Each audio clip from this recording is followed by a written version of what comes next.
जो आज स्पीच दिया अपना तमाम सारी बातों को लेकर बीजेपी को गढ़ा, सबसे महत्वपूर्ण हिंदुओं पर जो उन्होंने टिप्पणी की उस पर क्या कहेंगे?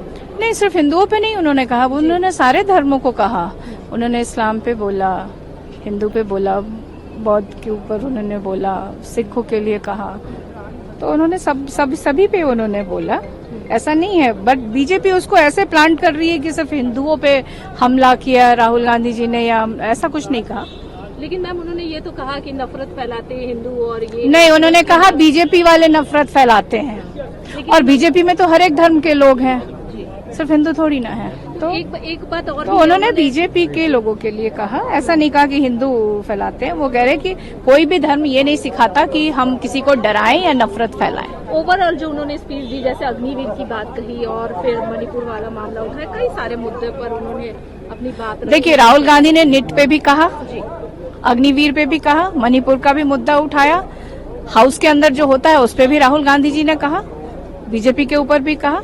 तो आप वहीं पे आप देखिए कि अनुराग ठाकुर ने बहुत सारी चीजों की चर्चा की। अनुराग ठाकुर ने बार बार इमरजेंसी के लिए राहुल गांधी जी को कहा जा रहा है कि माफी मांगिए। मैं आपको बता देना चाहती हूँ कि फरवरी 1977 से लेकर के जनवरी 1978 तक इंदिरा गांधी ने सार्वजनिक तौर पे 3 बार माफी मांग चुकी है इमरजेंसी को लेकर के देश की जनता से।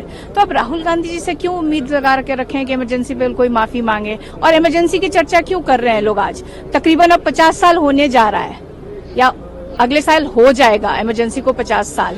अब मणिपुर पे प्रधानमंत्री जी सब चीजों की बात करते हैं, लेकिन मणिपुर के बारे में कुछ भी नहीं कहते हैं। तो अभी की बात क्यों नहीं कहा जा रहा? ये अपने 10 वर्षों के कार्यकाल में जो घटनाएं घटी है उसकी चर्चा ये बीजेपी वाले या हमारे देश के प्रधानमंत्री जी क्यों नहीं करते हैं?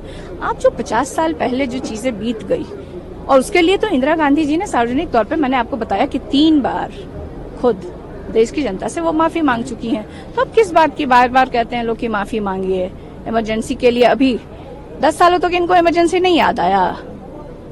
जब ऑपोजिशन इस बार जनता ने मजबूती प्रदान की है विपक्ष को, तो इस बार उनको 25 तारीख को अचानक, 25-26 तारीख को अचानक याद आ गया, इमरजेंसी की याद आ गई।